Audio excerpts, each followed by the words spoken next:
ধরুন বাংলাদেশের আপনার সরকারি বাসভবনে বা সরকারি অফিসে কোনো একটি দেশের রাষ্ট্রপ্রধান এসেছে এবং আমাদের দেশের প্রধানমন্ত্রী সেখানে বসা আছে এবং কিছু সাংবাদিকরা উপস্থিত আছে।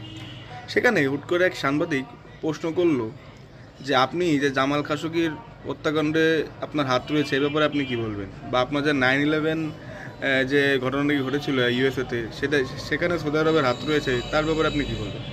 হ্যাঁ, ঠিকই ধরতে পারছেন। আমি সৌদি আরবের ক্রাউন প্রিন্স এবং ট্রাম্পের মধ্যকার যে সম্প্রতি যে আপনার আমেরিকা বা ভিজিট করলো সৌদি আরবের ক্রাউন প্রিন্স, সেটা নিয়ে কথা বলতেছি। আমার দেশে হলে কী হতো? গুম হয়ে যেতেন। সে সাংবাদিক আর থাকতো? থাকতোই না। সে গুম হয়ে যেত, মানে টানা মামলা হতো, নাহলে তার নিউজ চ্যানেল থেকে বা স্ট্রিম মিডিয়া থেকে তাকে আপনার ব্রডকাস্টিং মিডিয়া থেকে তাকে বের করে দিত। আর সে জেলেও যেতে পারতো, কী যাও রাষ্ট্রীয় অতিথিকে অপমান করেছে। কিন্তু মজার ব্যাপার কি জানেন? আমেরিকায় এটি হয়েছে। আমেরিকায় সম্প্রতি আপনার সৌদি আরবের ক্রাউন প্রিন্স ভিজিট করেছে, তো সেখানে সাংবাদিকের সাথে কথা বলার পর যায় এবিএন নিউজ নামে সম্ভবত একটি নিউজ চ্যানেলের সে রিপোর্টার, তিনি সালমান এফ রহমান চলে আসতেছে এবং বলতেন তো বাংলাদেশ ইউজ টু তো লাস্ট 16 বছর ধরে। তো ক্রাউন প্রিন্স সালমানকে উদ্দেশ্য করে বলে যে জামাল খাশোগি, আপনারা জানেন যে তুরস্কের অ্যাম্বাসিতে তাকে হত্যা করা হয়। এই নিয়ে ব্যাপক চাঞ্চল্য সৃষ্টি এবং অনেকে বলে মোস্ট অফ দ্য পিপলই মানে যে এর পিছনে এই সালমানের হাত রয়েছে পরোক্ষভাবে। এটা নিয়ে তাকে ডাইরেক্ট প্রশ্ন করে, বুঝতে পারছেন? আবার প্রশ্ন করে কি যে 9/11 হত্যাকাণ্ডে লাদেনকে নাকি সৌদি আরব আপনার সাহায্য করেছে, মদত দিয়েছে, জানি না কতটুকু সত্য কি। তো এর পিছনে এখন 9/11 যারা ভিকটিম তাদের ফ্যামিলি মেম্বাররা নাকি এই নিয়ে প্রোটেস্ট করতেছে। সো এই দুইটা প্রশ্নে কিন্তু সে সাংবাদিক করতে সাহস পেয়েছে।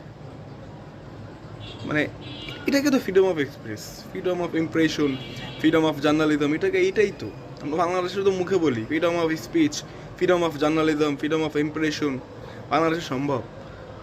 বাংলা সাংবাদিক একটা জিনিস ভালো করতে পারে, আপনারা মিড দ্য প্রেসে তেল, ওরে ভাই শুধু তেল পিছলে পড়ে যাবেন, মানে পিছলা কাটে এত তেল মারে। ম্যাম আপনার শাড়িটা খুব সুন্দর, ম্যাম আপনি আপনার বাসায় গিয়ে একটু রান্না চেখে দেখবো, মানে একদম মনে হচ্ছে কি যে যাত্রাপালা দেখতেছি। আমাদের সাংবাদিকরা হচ্ছে এই ধরনের তেল বাস। আর ওদের দেখেন কি ডাইরেক্ট প্রশ্ন করলো।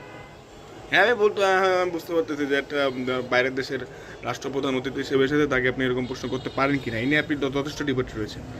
বাট এদের সাহসটা এটা আপনার কোথায় পাবেন বিশ্বে? আর জিজ্ঞেস করতে হবে, আপনি সরকার প্রধান হতে পারেন, আপনার নামে এলিগেশন আসতে পারে, আপনাকে জিজ্ঞাসা করার সাহস থাকবে না? অবশ্যই থাকবে। সো আমি জানি যে এনে সমালোচনা হচ্ছে যে কীভাবে সে প্রশ্ন করলো একজন রাষ্ট্রপ্রধানকে বা অতিথিকে, কিন্তু এই যে সাংবাদিকের যে সাহস বা এই হ্যাটস অফ, এই মহিলাকে হ্যাটস অফ। তা আমরাও বাংলাদেশে এরকম চাই, আমি জানি কোনোদিন পাবো না, কিন্তু এরকম